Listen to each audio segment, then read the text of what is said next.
Hey guys, Mega Map Movies here. This is gonna be another quick video today, and unfortunately not high quality. But, I've been really busy, been working on my RPG Blacksmith, which I will make an update video on, because it's coming along quite well. I think I did, I'm gonna say I did over 500 lines of code today. Yeah, that's gross. Anyways. Yeah, so I wanted to talk about the importance of making an engine when you are making your game.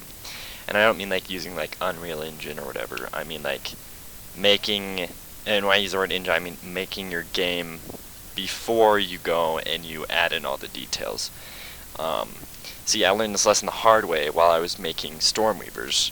As I was making it, I wanted to change it around. Like I made like a base game. I added in tons of enemies, tons of spells, and I was like, I'm gonna change it. Like I want to change how the game works. And then you have to go back through and not only change how the game works, but change every object and every enemy and every spell.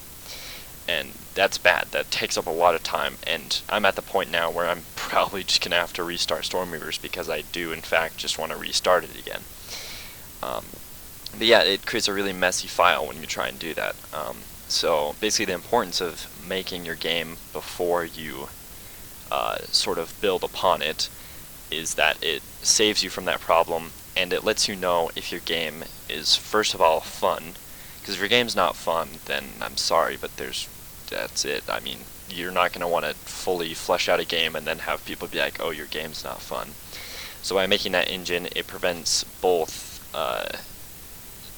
not making a game that's not fun or enjoyable for people, and it also allows for you yourself to figure out what you want to do and perfect everything before you invest hours upon hours of work into creating all these sub-objects and enemies.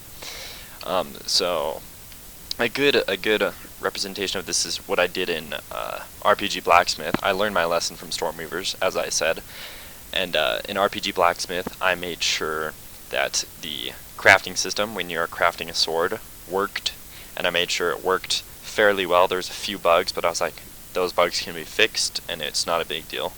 So I made sure that that was 100% attainable, like boom, it's done, I've created the crafting. I then added in a fully functioning inventory, a fully functioning recipe selector, and a fully functioning commission board. And then once I had all of that done, all of the base things, and I only had designed like 2 ores for it, then I said, okay, now it's time to build upon my base game. I now have the base game, I know it works, I know it's fairly fun, and so I went in today, and I added in all, what is it, it's 6 by 2, so it's 20. So I added in all 24, 48, 72 objects, so I added in 72 objects today, just building upon the base game that I had made. And that was really nice. I don't really have to worry about them. They all worked perfectly. I was able to test the game and it worked fine.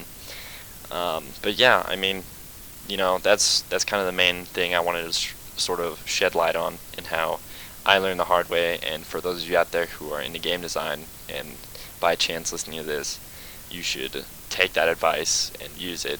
I highly recommend making the game before you start fleshing out sprites and fleshing out story and actual game, because I mean it's gonna come back to bite you if you did something wrong or you did something inefficiently and you just want to change it.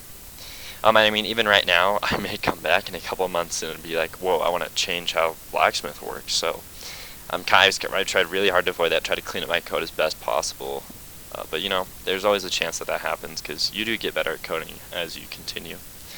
But yeah, that's all I really wanted to talk about, just the importance of making your game essentially before you start building upon it into fully fleshing out your game.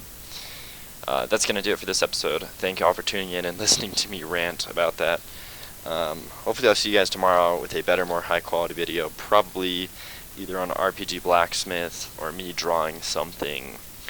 I mean, you never know, it could be anything. I might have to start doing like a themed thing. That might be cool. It's like one day I'd focus on my game, one day, I mean, I don't know, I'll leave that for myself to decide. Thank you all so much for watching. I will see you guys in another video, hopefully. Thank you so much for watching.